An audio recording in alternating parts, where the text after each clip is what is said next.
Buenas a todos y bienvenidos a un nuevo vídeo de monedaslimpias.com. Fijaos qué definición hoy tiene la cámara. Como veis, estoy grabando de noche, de camino a casa. Y bueno, tendré que poner algún tipo de fotografía o alguna historia, o si no, bueno, con que me escuchéis. Como este vídeo va a ser de reflexiones numismáticas, pues tampoco os va a venir bien no verme. De una o de otra forma os viene bien no verme. Y también os viene bien no escucharme, pero bueno, es lo que hay. No se puede pedir peras al olmo. Bueno, hoy me gustaría hablar un poco de la cantidad de disciplinas que se dan en el mundo del coleccionismo. Y más concretamente en el mundo que a nosotros nos ocupa, que es el mundo de la numismática. Algunos de vosotros la notafilia, la filatelia y demás. Pero bueno, yo me voy a encargar un poquito de hablar del tema que siempre nos ocupa, que es el tema del coleccionismo de monedas y todos aquellos enseres en relación a este tipo de objetos tan valiosos para nosotros y con tanta carga emocional y carga histórica. Bien. Bueno, decíos que claro, que esto surge un poco, este planteamiento surge un poco del hecho de que hay que considerar al numismático un poquito enfermo, o sea, un poquito, una persona un poco enferma, ¿no? Que tiene el vicio en el cuerpo y que necesita satisfacerlo por la adquisición de piezas. Hablo desde el punto de vista bueno, o sea, ¿no? Sí que es cierto que bueno, que como en todo en la vida hay que tener cierta mesura, ¿no? En muchas ocasiones, para no convertirnos verdaderamente en unos enfermos de verdad, enfermos mentales, ¿no? Con una serie ahí lo diré, una serie de apetencias que en vez de apetencias se van a convertir en una necesidad extrema, ¿no? Eso tampoco es, pero bueno. ¿Y por qué os digo esto? Bueno, pues porque es importante, y lo he dicho alguna vez, que nuestras colecciones las aireemos. Es decir, ¿qué significa airearlas? Significa que las revisemos, que las cojamos, que cojamos las monedas en mano, que las saquemos de las cápsulas, que las revisemos, que las estudiemos, que las enseñemos a la gente. Si tenéis un blog de numismática, mejor que mejor. Si tenéis un canal de numismática, también os animo a que lo creéis. Últimamente, lo creáis o no, valga la redundancia, hay bastante gente que está iniciándose a crear canales y es muy importante para los numismáticos que esto ocurra y para los coleccionistas, porque hoy por hoy, gracias a las nuevas tecnologías, digamos nuevas entre comillas, ya llevan unos años establecidas, pero a las nuevas redes sociales y demás, a los nuevos canales de difusión en YouTube y demás, tenemos la posibilidad de aprender como nunca, ¿no? Nunca hubo este desglose, ¿no? de medios para que nos brindara esta oportunidad, ¿no? Que tenemos hoy en día, ¿no? de ver canales y de aprender con ellos. Hablo de canales, hablo de podcast, hablo de otro tipo de difusión, ¿no? del contenido, por así decirlo. Bien, nosotros cuando adquirimos una moneda, los numismáticos no solo somos receptores, ¿no? de un objeto que vamos a coger y lo vamos a guardar. Hay muchísimas cosas más en torno a la numismática. En principio, digamos que la numismática siempre se ha considerado como una ciencia, ¿no? La ciencia que estudia las monedas y la relación que guarda ese tipo de conocimiento con otra serie de disciplinas, ¿no? Pero en realidad, para mí, la numismática lo que es una ciencia que estudia la historia a través de las monedas, que es completamente distinto. No tiene nada que ver comprar para almacenar que comprar para detentar conocimiento. Bueno, aquí voy a hacer un pequeño corte porque en realidad tampoco es así. Es decir, la numismática, digamos que es la ciencia que estudia las monedas y la relación que guarda con otras disciplinas, por ejemplo con la historia, ¿vale? Lo que yo quiero decir es que el numismático como tal no solo se conforma con tener la pieza en sí y degustarse por su belleza, sino que va más allá. Pero claro, también hay unos rudimentos propios de una moneda que se escapan a los, digamos, a los condicionantes históricos más propiamente dichos, que son las cualidades técnicas, por ejemplo, de acuñación de la pieza, que son las cualidades intrínsecas de la moneda, ¿no? Es decir, tampoco, por eso digo que hay muchas disciplinas, o sea, no solo estamos estudiando, no solo nos estamos degustando con la moneda, sino que estamos estudiando su aspecto histórico y estamos estudiando el propio objeto de estudio como tal, que es la moneda en sí, ¿no? Ver que si es de plata, el estudio metalográfico, si es de oro, cuánto pesa, cuánto mide, qué fracciones dentro de un sistema monetario, a qué rey pertenece, cómo está fabricada esa moneda, si esa moneda tiene algún tipo de rareza, qué tipo de arte viene, cuál es el estilo de la pieza. Es mucho más, ¿no? Pero, a ver, lo que yo quería decir que en realidad es que la numismática sí es el estudio de las monedas y de todo lo que esté relacionado con ellas, pero que hay que tener en cuenta ese tipo de relación que existe con las monedas. O sea, no nos podemos quedar exclusivamente pensando en la pieza como tal. Es un conjunto de disciplinas, ¿no? A eso es a lo que me quería referir. La numismática como tal, la compra de monedas como tal, nos va a servir no solo desde el punto de vista del placer de tener un objeto visual, ¿no? de poder contemplarlo, de tener una belleza, tener una pequeña obra de arte en casa, sino que también nos va a servir para fijar conocimientos, ¿no? Es como, digamos, como el que tiene un libro de cualquier tipo de materia, ¿no? Y tiene que acudir al libro para recordar ciertos aspectos cognitivos. La moneda en sí misma es un ancla para esos aspectos cognitivos. En cuanto vemos la moneda, inmediatamente nos salta una alarma en el córtex, en el cerebro, que relaciona todo el contenido. Por eso es importante que no nos quedemos en la primera fase. ¿Cuál es la primera fase? La primera fase es comprar la moneda, guardarla y pasar a otra moneda, que solo solemos hacer todos, ¿no? Lo importante de esto es que cuando tú adquieres una moneda, adquieres también con el tiempo un conocimiento sobre esa moneda.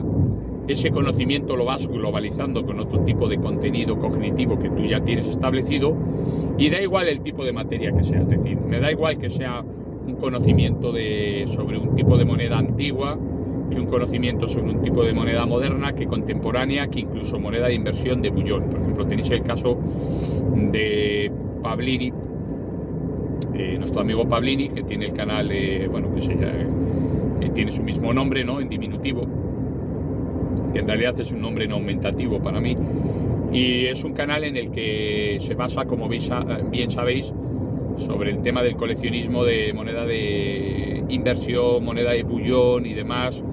Y bueno, es un canal un poco más genérico, ¿no? Pero él se le ve que está puesto en ese tipo de moneda. Igual que, bueno, ya no os digo ni Leo, Quierón también de Numis Canal, Damián de Numis Channel y la reciente incorporación de Fabulis in Tempore de Rubén. Todos son canales en los cuales se pretende transmitir el amor por las monedas, el amor por la numismática y demás. Mirad, a esto iba por lo del vídeo, que me voy por las ramas. Para mí, por ejemplo, la numismática es lo siguiente, ¿no? De repente, vosotros lo sabéis, el placer de encontrar una pieza, ¿no? Hay muchísimos tipos a la hora de conseguir una pieza. Vamos a meternos desde el punto de vista, entre comillas, más virtual, ¿no? Hay muchísimas páginas que venden monedas, ya sean páginas online de numismáticas, portales de venta, portales de segunda mano, lo que sea. Es un verdadero placer buscar un tipo de moneda determinada, teniendo en cuenta siempre que uno sabe lo que va a buscar o no, o teniendo en cuenta que uno no sabe lo que va a buscar, pero es un verdadero placer, es una verdadera aventura, creedme que os digo la verdad, buscar una moneda con ciertas características y que de repente deis con ella. ¿Qué es lo que se pretende normalmente? Lo que se pretende normalmente, y yo creo que eso nunca se ha hablado poco en la numismática, es encontrar una pieza, y siempre, no sé si es por la condición humana, tendemos a que esa pieza la consigamos de la forma más asequible posible. Pero ese tipo de adquisición más beneficioso para nosotros también tiene un rango establecido de precios. Es decir, lo he dicho alguna vez, no podéis intentar comprar un Ferrari al precio de un Fiat Landa, de un Fiat Panda. O sea, tenéis que comprar un Ferrari al precio que seguramente valga el Ferrari, pero cuanto más barato sea, mejor. Y si hay algún tipo de oportunidad, un chollo, pues no va a ser un Fiat Panda, puede ser un Lamborghini o puede ser un coche de menor gama, pero siempre asemejándose a lo que es un Ferrari. En raras ocasiones, y no tan raras, la historia de la numismática es que, por eso mismo, por el hecho de que nosotros, si tenemos conocimiento sobre las monedas, podemos realizar compras que no nos lo vamos a creer ni nosotros mismos, ¿no?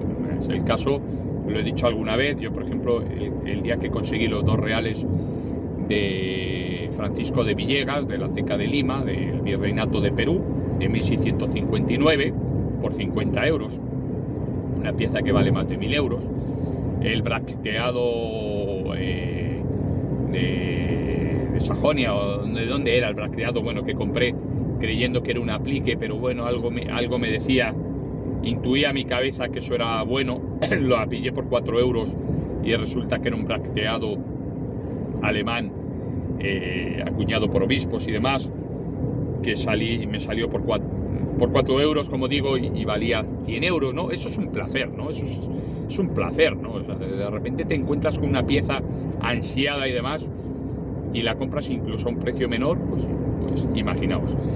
Luego, el placer de encontrar una pieza que a lo mejor tenéis estudiada durante muchísimo tiempo, ¿no? Y que de repente aparece en cualquier tipo de superficie, o de repente te vas a un mercadillo y la ves, y vale lo que vale, o incluso vale más de lo que vale, pero claro, es una pieza que llevas buscando años y años y años, y se presenta la oportunidad y tienes la gran suerte de que está ahí delante de ti, ¿no? Esa sensación, ese escalofrío que te da por el hecho de poder adquirir la pieza en ese momento, si tienes la gran fortuna de estar económicamente bien, la compras. Y si no estás económicamente bien, seguro que también la compras. Y no te va a doler tanto comprarla porque sabes que has estado muchísimo tiempo tras una pieza de este calado, ¿no? Y es como que cuando la consigues, cierras un ciclo y vas a otra cosa. Eso es a lo que me refiero. El hecho de que cierras el ciclo, debemos pensar que los coleccionistas, es lo que dice un poco Damián, las colecciones vivas son aquellas en las que entran objetos en la colección, porque no nos olvidemos que un numismático, un coleccionista, disfruta también comprando, y aunque no es el único camino que hay, porque hay, digamos, numismáticos que no coleccionan tanta moneda, en realidad un numismático necesita la moneda, el soporte físico, para estudiarla, para aprender, para recordar y para mostrar. Entonces, no nos olvidemos que un aspecto muy importante de la numismática es la adquisición de la pieza como tal, y es un disfrute en sí mismo. Es decir, el camino se convierte en un fin, en este caso, ¿no? Una vez adquieres esa pieza tan importante y demás, es curioso cómo al poco tiempo ya estás pensando en otra adquisición. Por eso es importante, lo que os digo, que si tenéis, por ejemplo, un Excel, catalogar las piezas, hacerle foto a las piezas, hacer un blog, hacer una entrada sobre una pieza, es como verdaderamente uno aprende, ¿no? Cuando ya se introduce otra disciplina, ¿no? Digamos que el primer ámbito o la primera el primer apartado es buscar la pieza o encontrarla, ¿no? Porque hay veces que ni buscas y la encuentras. El segundo apartado es cuando tú recibes esa pieza, el placer que te da la primera visualización de esa pieza.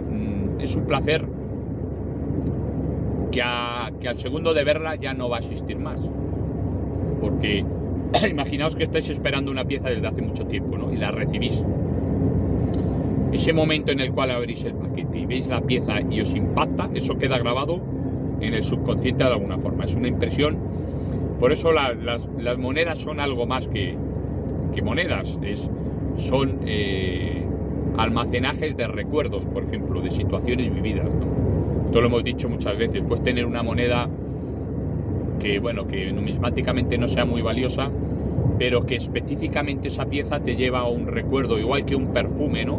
Cuando hueles un perfume y te llega a una situación vivida. Entonces es una muletilla, digamos, del propio recuerdo, de tu propia vida. ¿Cómo vas a vender una moneda que conseguiste, por ejemplo, cuando tenías, como yo, que conseguí una moneda cuando tenía 6, 7 años, que me la compraron mis padres, que es una falsificación sobre un duro, creo que mexicano, un peso mexicano, que lo compré en Santiago de la Ribera y sé que es falsa, pero ¿cómo voy a vender yo esa pieza si cuando la cojo me acuerdo hasta del puesto de los moritos que vendían ese tipo de monedas, ¿no? Eso es importante también.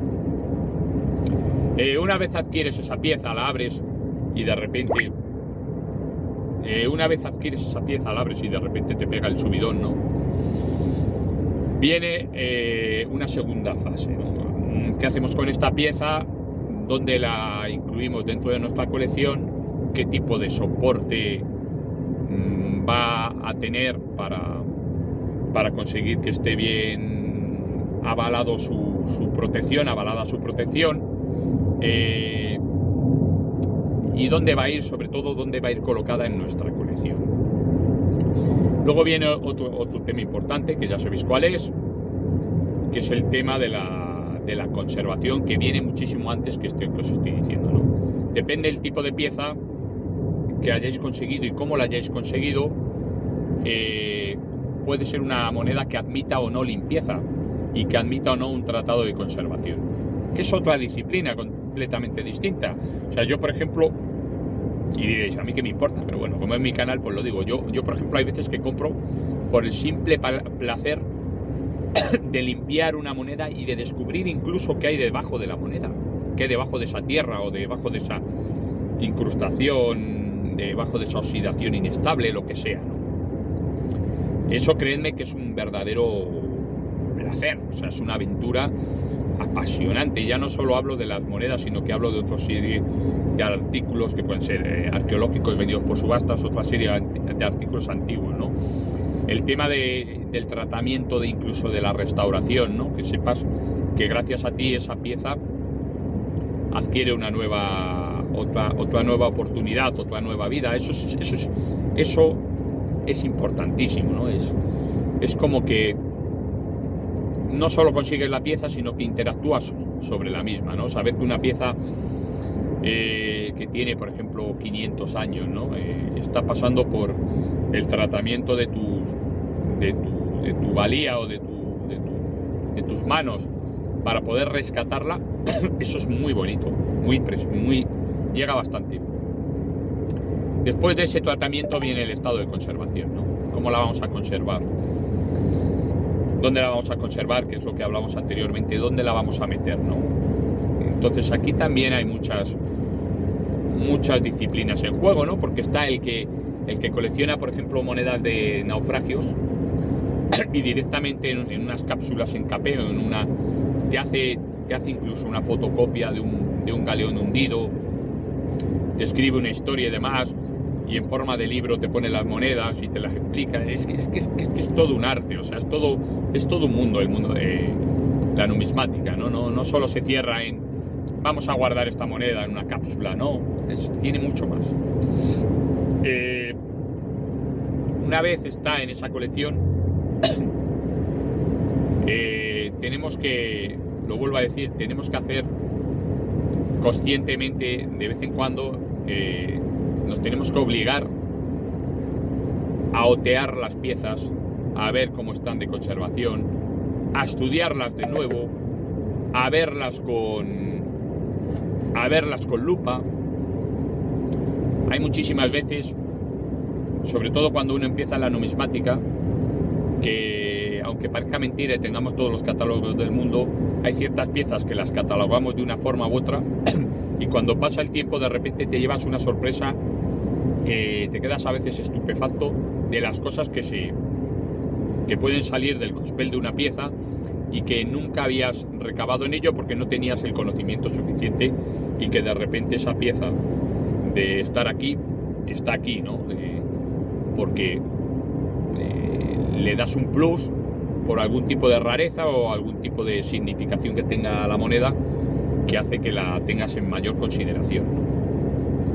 Pero eso solo se hace a través del estudio y a través de la experiencia. Importante tener un orden dentro de la colección.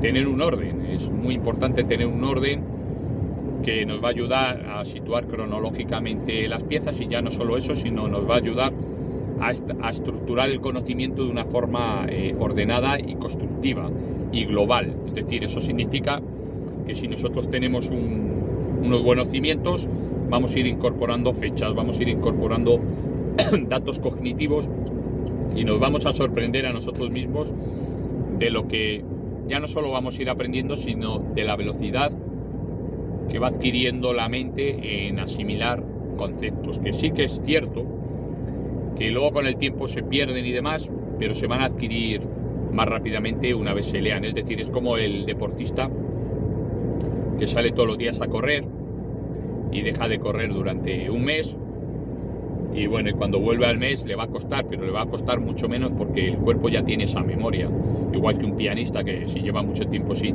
Ese es el caso de un ciclista, ¿no? ¿Quién no sabe montar en bici? Habrá gente, pero bueno, cuando tú montas en bici, aprendes a montar en bici. Yo, ¿cuánto llevo sin montar en bici? 20, 30 años. Bueno, pero si cojo una bici, sé montar en bici. Me va a costar un poco más hasta que pille el truquillo, pero es que eso está ahí. Con esto ocurre lo mismo con la numismática. Y luego hay un paso más dentro de la numismática, que es la investigación.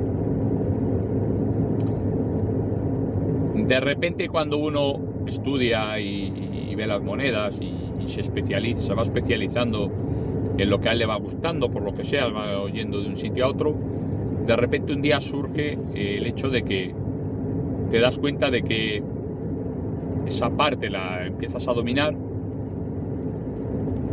y te das cuenta de que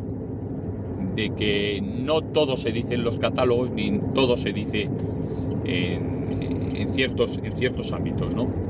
Y es cuando te das cuenta que tú quieres aportar algo, y aportas lo que consideras que no está escrito, o consideras, por ejemplo, que has encontrado un punto esencial en algo que nunca nadie antes parece ser que ha recabado, y es cuando surge, creo, el verdadero numismático. Desde el punto de vista a ver, o sea, no es que sea no es que todo el mundo tenga que tener esa fase de investigación, pero es cuando, digamos, se completa todo el camino, ¿no? Es cuando uno empieza a comprender cosas que antes no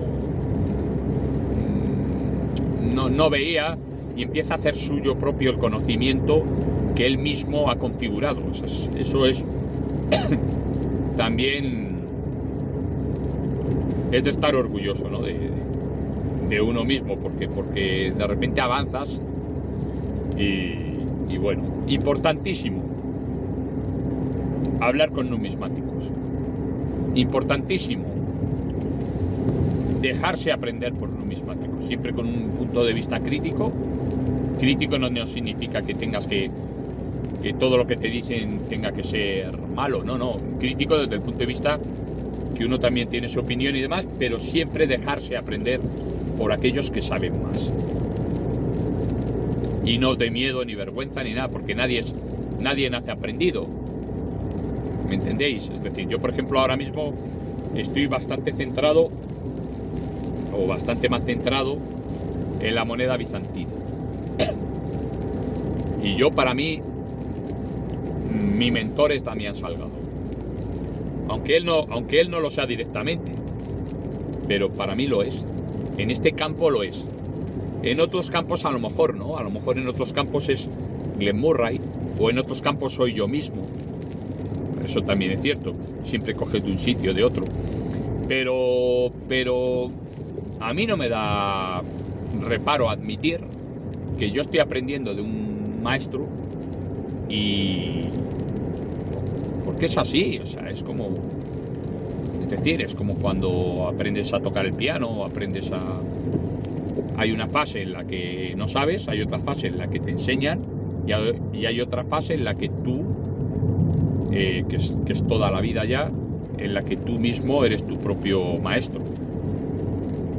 Desde el punto de vista que tú mismo vas aprendiendo y vas configurando conocimiento en base a la experiencia, en base a pues a más personas, en base a catálogos, etcétera, etcétera. Por lo tanto, no os dé miedo enfrentaros a la numismática, no os dé miedo a coleccionar. Y luego está el otro punto de vista, que bueno, que yo no suelo hablar mucho, que es el tema de la inversión, ¿no? A ver, vosotros, por ejemplo, no sé cómo deciros, tenéis un patrimonio en casa, es decir, no es lo mismo irse de cena y gastarse el dinero en comidas, que está, por cierto, muy muy bien, porque eso es ya no solo lo que comes, sino las experiencias que tienes, y el comer es un placer, o que si te vas al cine o demás. Pero parece que duele menos cuando te compras una pieza que vale mucha pasta y piensas, vale, es que tengo una obra de arte en casa. Es que tengo una pieza numismática en casa. Es que tengo una pieza histórica en mi casa que con el tiempo tengo ahí un patrimonio, porque es como quien, en vez de tener dinero físico, lo que tienes es dinero pues en historia, y dinero también en un valor económico determinado, dependiendo de las piezas que compremos. Ya no os digo si compráis solo bullón o compráis solo piezas de inversión, ¿me entendéis lo que os digo? Es importante saber pues que está esa otra faceta. Luego, a la hora de transmitir, pues no sé, a mí, fijaos, a mí me gusta, tanto que a veces hablo mal y demás, los museos son importantísimos. Los museos son muy importantes para aprender, para desarrollar esa pasión por la numismática. Hay muy buenos museos en España, que podrían estar mejor, pues sí. Que podrían enseñar más piezas, pues sí, pero bueno, tampoco nos vamos a quejar viviendo los tiempos que vivimos. Por ejemplo, tenéis la FNMT, que es completamente gratuita, y que ahora, por cierto, abren por las tardes, porque antes abrían hasta las 4:30 por ahí, ahora creo que abren hasta las 8, y es un verdadero placer entrar a un sitio de estos y contemplar las monedas que hay.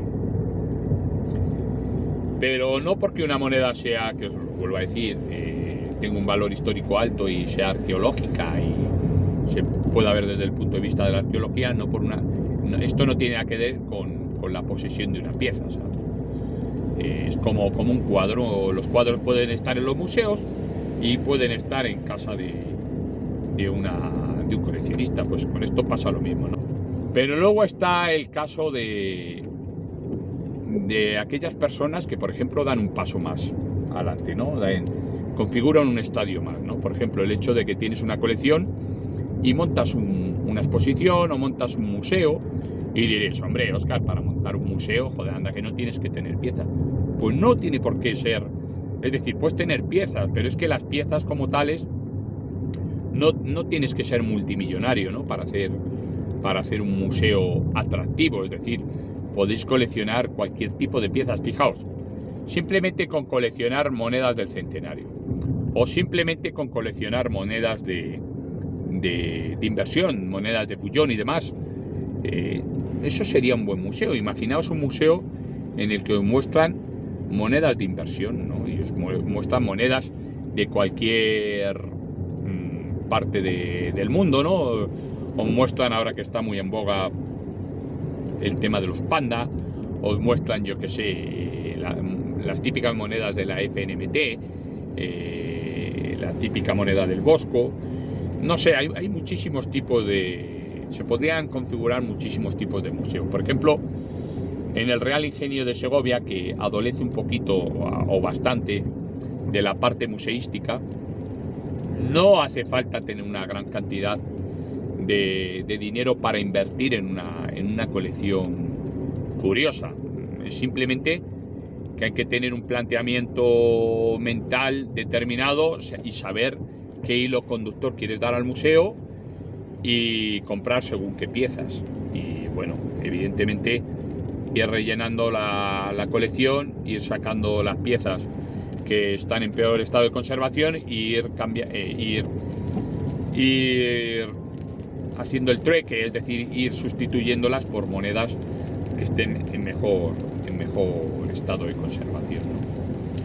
Pero fijaos la cantidad de disciplinas que existen en relación a lo que estamos hablando, en relación a este mundo tan apasionante como es la numismática. Y sobre todo, gracias a la numismática uno, y os lo digo de verdad, fija conocimientos y le da sentido a lo que uno aprende, ¿no? Porque le das un contexto, ya no solo le das un contexto, ya no solo uno, digamos, se acuerda de una fecha o se acuerda, sino que se acuerda de por qué se dio esa pieza en esa fecha, ¿no? ¿Por qué esa pieza es tan importante? Por ejemplo, ahora que hemos hablado de la moneda bizantina, ¿no? Bueno, pues cuando empiezas, pues no sabes ni qué tipo de monedas son, ¿no? Luego, con el tiempo vas viendo, ¿no? que se establecen diversas fases dentro de este propio imperio bizantino que dura 1000 años o más, y te vas dando cuenta, ¿no? Por ejemplo, la famosa reforma de Justiniano I, ¿no? Bueno, pues ya sabes que hay una reforma que la hizo un tal señor que fue Justiniano I y que quiso establecer a través de un peso y de unas monedas más grandes quiso acercarse a lo que verdaderamente era considerado un numis.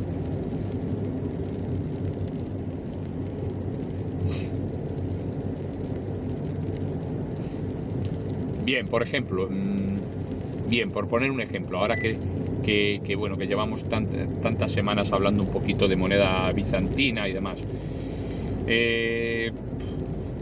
sin ir más lejos, sabemos que empezamos a ver que hay diferentes tipos de moneda bizantina y que de repente hay un señor que se llama Justiniano I que establece una reforma, ¿no? Una reforma en la cual él crea, ¿no? Para que la moneda que se constituye, en este caso los folis, los numis que conforman el folis, que son 40, sean más cercanos a la realidad, que no tengan un valor tan fiduciario y que se alcance un peso y un tamaño mayor en las monedas, ¿no? que le corresponde por sentido común, ¿no?